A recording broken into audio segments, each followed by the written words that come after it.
Bismillahirrohmanirrohim. Assalamualaikum warahmatullahi wabarakatuh. Selamat pagi anak-anakku semuanya yang sulit dan soleha.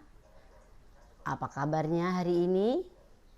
Ya, semoga kalian semua baik-baik saja ya, dalam keadaan sehat walafiat, dalam lindungan Allah Subhanahu wa Ta'ala. Baik anak-anak, hari ini kita berjumpa lagi ya. Alhamdulillah hari ini kita berjumpa lagi. Kita belajar lagi ya, walaupun masih melalui jarak jauh, pembelajaran jarak jauh. Baik anak-anak, perlu Bu Guru ingatkan ya, pada setiap harinya ya, kalian harus mengikuti pembelajaran yang telah disiapkan Bu Suci, baik itu melalui video pembelajaran maupun melalui Google Meet ya anak-anak ya. Kalian harus selalu siap ya, karena kita baru bisa menjalankan seperti itu, belum bisa tatap muka ya. Jadi kalian harus rajin, harus semangat, tidak boleh males-males ya. Jangan anak-anaknya males, bangunnya males, buka buku males, nggak boleh, harus semangat ya. Karena keadaan seperti ini kalau kamu bawa males ya nanti nggak tambah pinter ya. Kalian harus pinter, karena masa depan bangsa Indonesia itu ada di tangan kalian semua ya, ada di anak-anak Bu Suci semua ya. Jadi harus rajin, Bu Guru ingatkan, rajin, semangat itu yang penting. Namun jangan lupa harus mematuhi protokol kesehatan ya. Harus anak-anak menggunakan masker, cuci tangan, harus sering-sering cuci tangan dengan menggunakan sabun dan air mengalir ya. Harus jaga jarak. Kalau tidak penting nggak usah main keluar ya. Ikutin nasihat orang tua.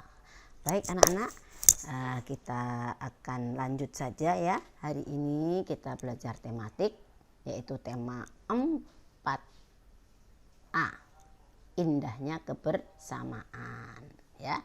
Tolong siapkan bukunya ya, bukunya disiapkan.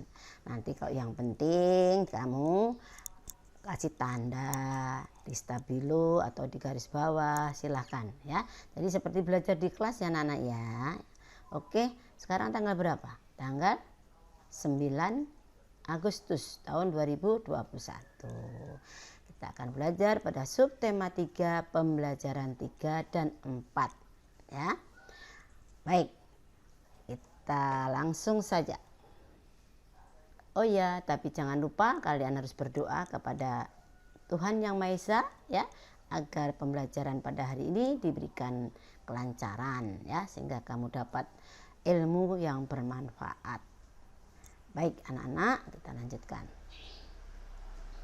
Ya, tematik 4A, subtema 3, yaitu bersyukur atas keberagaman ya. Kamu bisa lihat di buku kalian, yaitu pembelajaran berapa anak-anak? Pembelajaran 3 dan 4 itu dimulai pada halaman 92 ya. Kamu baca, kamu buka. Kita mulai dari 92. Baik. Ya, perhatikan permainan tradisional berikut. Nah, ini kamu lihat nih anak-anak, ini permainan tradisional nih ya. Contohnya banyak banget ya anak-anak ya. Nah, ini permainan zaman dulu, dari zaman Bu Guru masih kecil nih ada namanya kasti ya. Engklek. Nah, engklek seperti ini, anak-anak kecil seneng sekali bermain seperti ini ya. Ini permainan tradisional namanya. Permainan sudah ada sejak dari dulu. Nah, ini jangan sampai punah ya. Jangan sampai hilang permainan ini. Harus dilestarikan ya. Sekali-kali bermain seperti ini ya. Nanti kalau sudah suasananya membaik ya, sudah bisa sekolah bersama-sama, sudah tidak ada corona ya, kita bisa main seperti ini ya, bermain permainan tradisional. Nah, permainan tradisional ini nggak boleh dimusnahkan ya, harus kita lestarikan. Bagaimana cara melestarikannya? Ya suka berlatih, yuk main sama-sama. Nah ini namanya kasti ya, menggunakan lapangan ya. Permainannya tentunya di luar, di halaman atau di lapangan. Nah ya, nah ini juga engklek. Nah ini engklek namanya, pakai batu.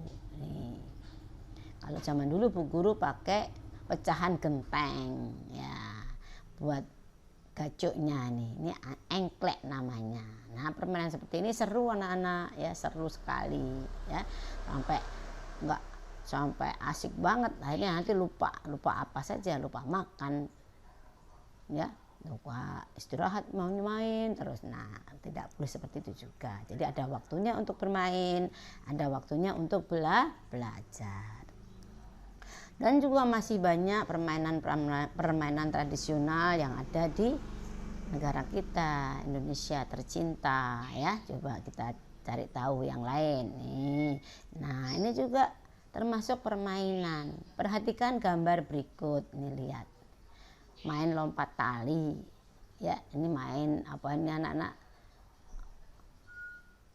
Nah ini untuk lari, ini apa, ini juga permainan. Ini permainan, tapi permainan ini juga kelompok ya anak-anak. Ini ular naga. Nah, ini juga permainan ular naga panjangnya bukan kepala. Nah ini juga termasuk permainan tradisional ya. Ini juga berkelompok mereka ya. Ini main tali. Ini juga permainan tradisional. Ini dilakukan di dalam ruangan. Kamu lihat nih. Jadi suaranya bagaimana? Nah perhatikan gambar tadi sudah ya. Nah saat mereka bermain di dalam ruangan, suara terdengar riuh dan gaduh. Riuh dan gaduh, berisik ya.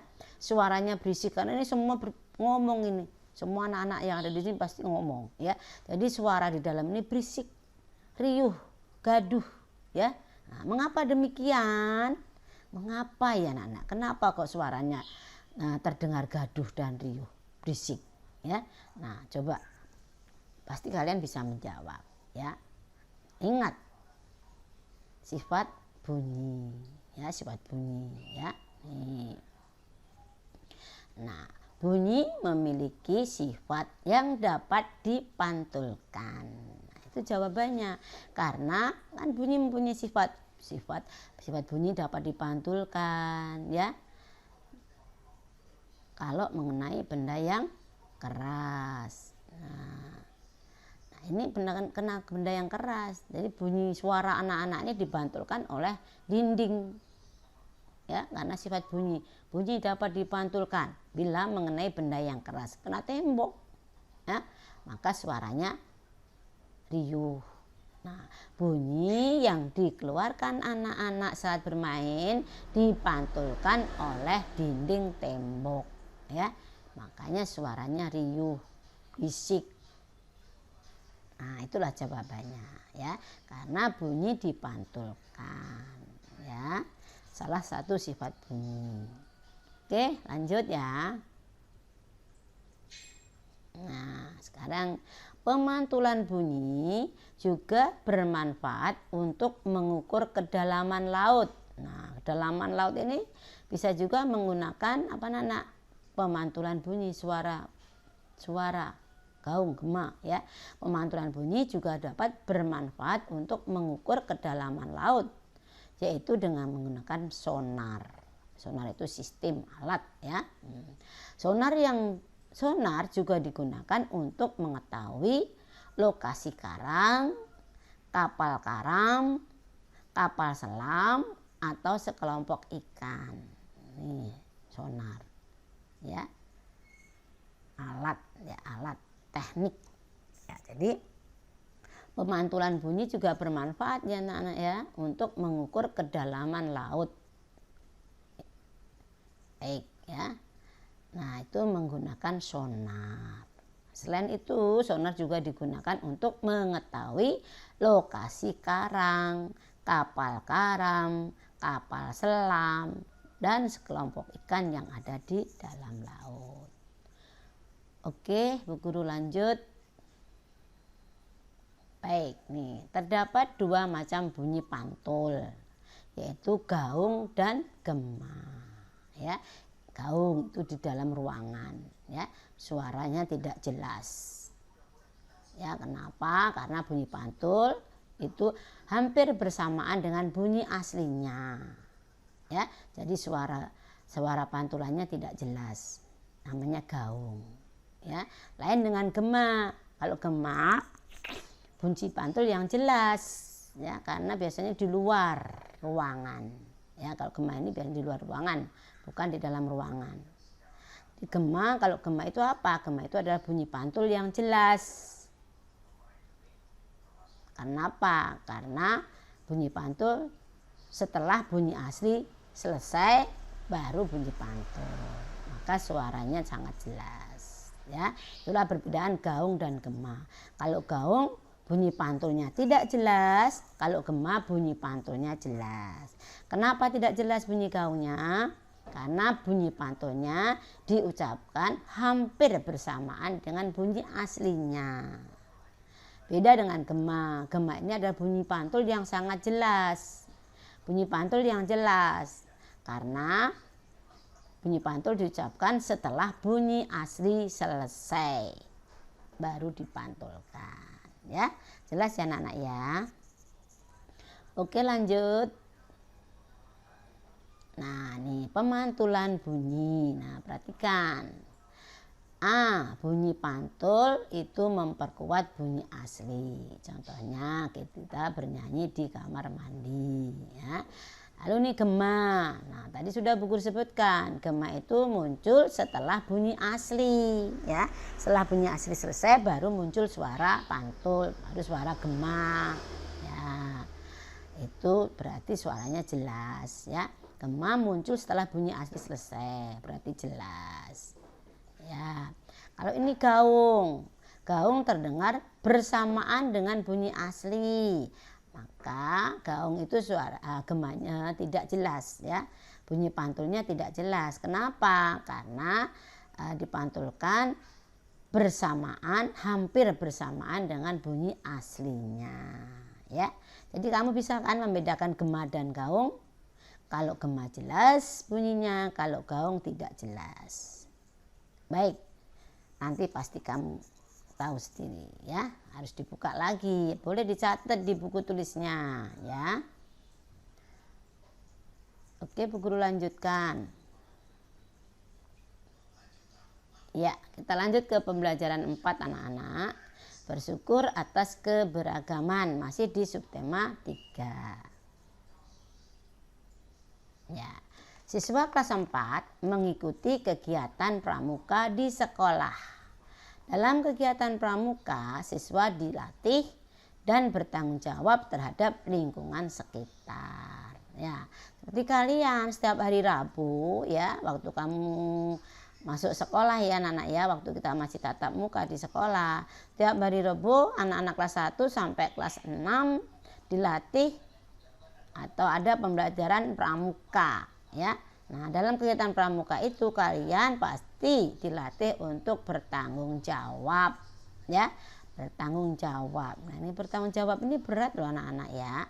Nah, maka harus dilatih dari kecil. Dari kecil harus dilatih cara bertanggung jawab, baik di rumah, baik di sekolah, baik di lingkungan masyarakat, ya. Kita terapkan rasa tanggung jawab, rasa disiplin, ya. Disiplin terhadap apa yang kita diberikan tugas, misalnya sama kakak pembinanya, ya kamu harus bertanggung jawab, harus selesai, ya.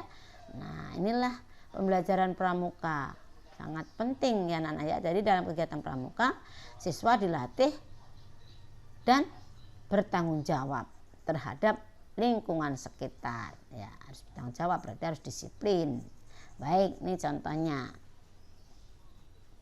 Nah, ketika daerah dekat sekolah terjadi banjir, beberapa siswa ditugaskan membantu pengungsi. Ini sangat bermanfaat tadi. Pelajaran pramuka tadi. Seperti ini kalau nggak tanggung jawab, wah, berantakan nanti, ya. Nah, kalau dikasih tugas ini harus tanggung jawab. Walaupun ini berbeda-beda ini tugasnya. Ya, tugasnya berbeda-beda. Bhinneka Tunggal Ika. Walaupun berbeda tapi mereka tetap bersatu, ya. Nina dan Deli membantu panitia dapur menyiapkan makan. Nah, nih, siapkan makan, jangan santai-santai, ya. Nah, harus tanggung jawab pekerjaan dia. Waktu makan harus sudah siap. Nah, Tony dan Made. Nah, lain lagi kan. Kalau tadi Nina dan Deli, dia termasuk membantu panitia dapur menyiapkan makanan. Lalu kalau Tony dan Made membantu menyiapkan tenda. Ya harus tanggung jawab menyiapkan, ya. Tapi ada yang di atasnya. Jadi hanya membantu tapi juga harus tanggung jawab. Oke, misalnya teman yang lainnya apa saja nih? Nah, Lani dan Joni membantu membagi obat-obatan. Nah, harus dilakukan dengan rasa tanggung jawab. Lalu sikap seperti itu merupakan penerapan Bhinneka Tunggal Ika, ya. Apa sih Bhinneka Tunggal Ika? Bhinneka Tunggal Ika kan semboyan bangsa Indonesia, semboyan kita semua, yang artinya walaupun berbeda-beda tetapi tetap satu. Nah, tugas-tugas ini tadi kan berbeda, ya anak-anak. Ada yang membantu memasak, ada yang membantu mendirikan tenda, ada yang membantu memberi obat-obat dan lain-lain.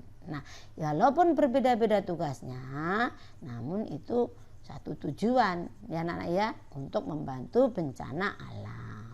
Maka sikap seperti ini memupuk atau menerapkan Bhinneka Tunggal Ika. Ya, walaupun berbeda-beda tetapi tetap satu. Oke, Bu Guru lanjutkan. Nah, lanjut ya, perhatikan nih. Kerjasama dan gotong royong merupakan salah satu budaya asli Indonesia. Nah, ingat ini, gotong royong, kerjasama. Budaya asli bangsa Indonesia. Indonesia itu terkenal dengan gotong royongnya, dengan kerjasamanya, dengan ramah tamahnya, ya. Nah, ini harus kita harus tanggung jawab nih, ya. Budaya asli Indonesia itu jangan sampai dipunahkan, jangan sampai hilang, ya. Jangan sampai hilang karena banyak kegiatan yang lain misalnya. Jadi ini kerjasama dan gotong royong sebagai budaya asli Indonesia. Untuk itu harus kita lestarikan, ya. Nah, ini kalau gotong royong kerjasama ini nggak perlu imbalan. Jangan mengharapkan imbalan, ya. Jangan mengharapkan upah. Gotong royong atau kerjasama minta upah. Nah, ini bukan budaya, ya. Kalau budaya asli Indonesia, gotong royong kerjasama itu tanpa imbalan, ya. Mereka bekerja sama-sama, ya, tanpa pamrih. Berbagai kegiatan sehari-hari dilakukan dengan kerjasama, baik di rumah, ya, baik di sekolah maupun di lingkungan masyarakat. Nah, ini sering disebutkan, ya, pelajaran kemarin. Kok di rumah apa, Bu? Nah, membantu ibu banyak, menyapu, menyiram bunga, mengasuh adik, membereskan kamar, ya. Nah, ini termasuk kerjasama juga di rumah, ya. Nggak nakal sama ibu juga termasuk kerjasama. Jangan merengek-rengek sama ibu, ya. Kerjasama yang baik, membantu ibu sehingga pekerjaan nanti cepat selesai, ya. Ada yang nyapu, ada yang beresin kamar, ada yang memasak. Nah, udah selesai semua tinggal istirahat, kan gitu. Jadi dilakukan dengan cara kerjasama kegiatan di rumah. Di sekolah juga boleh, ya, harus mengerjakan piket, ya. Pagi piket nyapu, nanti pulang piket. Kalau satu orang yang mengerjakan, nah berat, ya. Tapi kok sama-sama, ada yang menghapus papan tulis, ada yang merapikan meja, ada yang menyapu. Nah, udah selesai baru pulang. Nah, itu namanya kerjasama. Coba kalau satu orang yang ngerjain, habis nyapu, beresin meja, ngapus papan tulis, berat kerjaannya, lamar selesainya. Nah, tapi kalau dikerjakan dengan kerjasama, pekerjaan itu cepat selesai. 10 menit selesai ya. Yang satu nyapu, yang satu membersihkan papan tulis, yang satu merapikan meja misalnya ya. Tapi kalau lagi ulangan boleh nggak kerjasama? Ya enggak boleh ya. Kalau ulangan kerjasama itu mengakibatkan anak males, bodoh nanti lama-lama ya. Nah, jadi kerjasama membersihkan kelas itu sangat baik.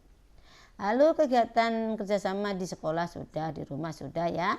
Kalau di lingkungan banyak ya, misalnya membereskan saluran air, got supaya nggak banjir nanti ya kan.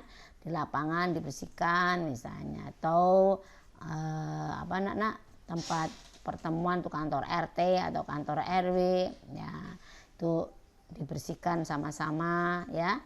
Lalu ada lagi supaya aman lingkungan, nah diadakanlah ronda malam bapak-bapak ya, itu juga termasuk kerjasama dalam hal keamanan lingkungan. Nah, banyak sekali contoh kerjasama baik di rumah, di sekolah maupun di lingkungan masyarakat ya.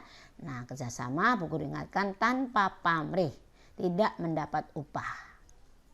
Nah, kegiatan kerjasama juga dapat memupuk semangat kebersamaan dan rasa solidaritas ya, kebersamaan, semangat kebersamaan ya, bersatu ya, semangat kepersatuan ya, bisa bersatu padu. Nah, ini harus kerjasama, jadi memupuk rasa persatuan dan kesatuan atau semangat kebersamaan dan juga rasa solidaritas ya, setia kawan ya, kita setia kawan kepada teman, saling menghargai, menghormati ya, tidak menghina, tidak ngajak berantem ya, maka hidup kita akan tenang, tentram ya, kalau tidak ada perselisihan ya. Mungkin kalian semua juga sudah bisa ya untuk melaksanakan kegiatan kerjasama baik di rumah, baik di sekolah nanti, baik di masyarakat. Bu Guru harapkan kalian bisa ya. Oke anak-anak, itulah penjelasan hari ini. Tematik subtema 3 pembelajaran 3 dan 4 ya. Semoga